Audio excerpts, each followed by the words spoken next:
In today's video, I'm going to teach you how to share your Google Calendar with others. Sharing your Google Calendar can be a great way to coordinate schedules with colleagues, friends, or family. By the end of this guide, you'll be able to share your calendar efficiently and set the right permissions for each person.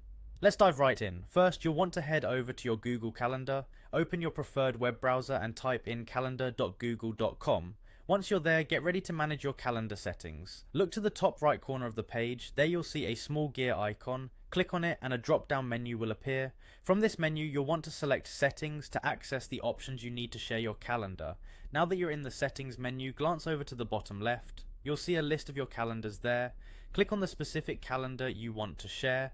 This step takes you to the settings for this particular calendar, where you can control who gets to see your events. Next, navigate to the Shared With section. This is the key area where you'll manage who can access your calendar details. Here you will find an option labeled Add People and Groups. Give that a click and a text box will appear, allowing you to enter the email addresses of individuals or groups you intend to share your calendar with. Once you've typed in the email addresses, it's time to define what these people are allowed to see or do. You'll notice a permission drop-down menu right next to the email entry field. Click on it, and you'll be presented with several options. Carefully consider what level of access each person needs. You can allow them to see only free/busy without any details, which is ideal for basic scheduling purposes. Alternatively, you can opt for them to see all event details if they require more information. If you need them to be more involved, choose Make Changes to Events or even Make Changes and Manage Sharing, giving them broader control over your calendar entries.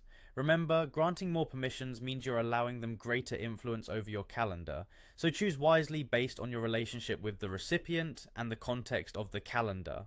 After you've set the permissions just right, the final step is to click the Send button. This action sends out an invitation providing access to your calendar along with the permissions you assigned. And there you have it, you've now successfully shared your Google Calendar.